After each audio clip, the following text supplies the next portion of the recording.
In the primordial darkness, before time unfurled its scroll, there existed a void, a chasm of nothingness. From this abyss, a singular consciousness emerged, a cosmic potter named Khnum. He was not born of flesh and blood, but of cosmic clay, molded by forces beyond mortal comprehension.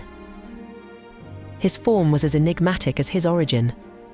A human body, yet crowned with the horns of a ram, a creature symbolic of life and renewal.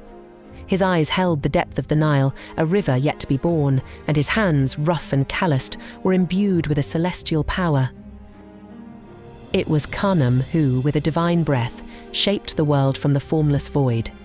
He spun the earth on his cosmic potter's wheel, crafting continents and oceans with a precision that defies human comprehension. He painted the sky with hues of dawn and dusk, and scattered stars like diamonds across the inky canvas.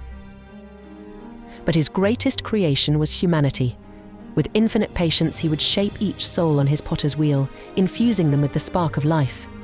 His workshop was a sacred space, bathed in an ethereal glow, where the destiny of mortals was etched. Yet Khnum was not merely a creator. He was the guardian of the Nile, the lifeblood of Egypt. From the hidden caverns of Elephantine, he regulated the river's flow, ensuring the annual inundation that brought life to the land. His consort, Satet, the goddess of the flood, stood by his side, their combined power a bulwark against chaos. But a darkness crept into the world, a malignant force that sought to disrupt Khnum's cosmic order. A being of shadow and malice, it aimed to corrupt the souls before they were even formed, twisting them to its own malevolent ends. A cosmic battle loomed, a clash of creation and destruction. Khnum, the divine potter, would have to confront this shadowy adversary to protect his masterpiece, humanity. The fate of the world hung in the balance, dependent on the outcome of this celestial struggle.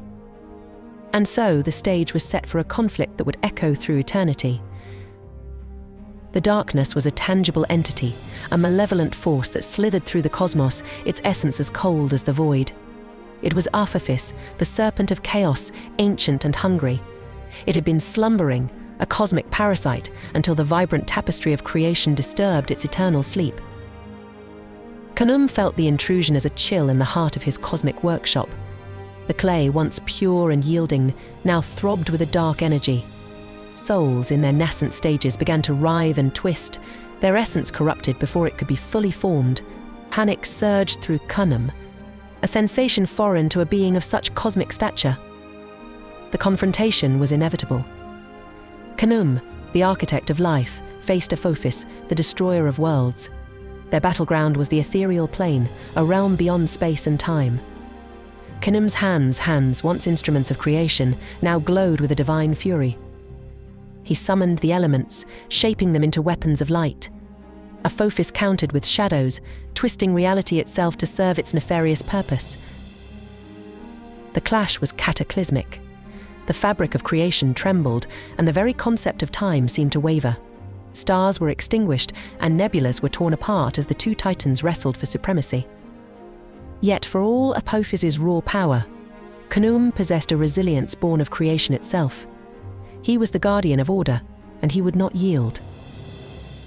As the battle raged, the fate of the cosmos hung in the balance. A single misstep by Khnum could plunge the universe into eternal darkness, but the divine potter was undeterred. With a final Herculean effort, he hurled the essence of creation at Aphophis. It was a gamble, a desperate act born of hope. The serpent of chaos recoiled, its form dissolving into a million fragments.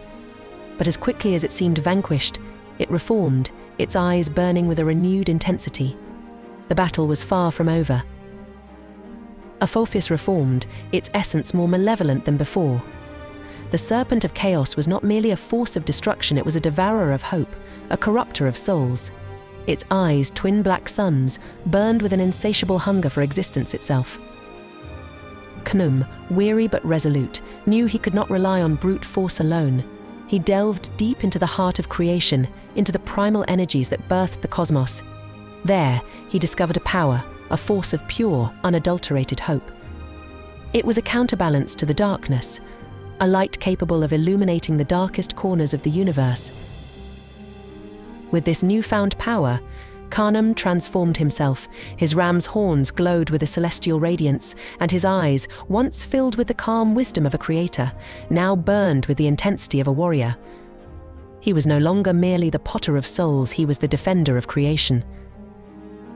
The renewed battle was a symphony of cosmic horror and divine beauty. Aphophis unleashed its full might, tearing at the fabric of reality, while Khnum countered with a defense born of hope. The sky was a canvas of light and shadow, a battleground where the fate of the universe was being decided. With each clash, the very foundations of existence trembled. Galaxies were born and died in the wake of their struggle. Yet, Khnum persisted, his spirit unbroken. He fought not only for the survival of the cosmos, but for the sanctity of every soul, every spark of life. As the battle raged on, a sense of urgency gripped Khnum. He realized that defeat was not an option. For if Aphophis prevailed, not only would creation be annihilated, but the concept of hope itself would be erased from the universe. With a surge of determination, Khnum unleashed the full extent of his power. The cosmos erupted in a blinding light, a beacon of hope that pierced the darkness. Aphophis, caught in the blinding radiance, recoiled in pain. In that moment of vulnerability, Khnum struck, a decisive blow that shattered the serpent of chaos into a million fragments. As the last vestiges of darkness dissipated, a profound silence descended upon the cosmos. The battle was over. Khnum had triumphed, not through brute force alone, but through the power of hope and the indomitable spirit of creation.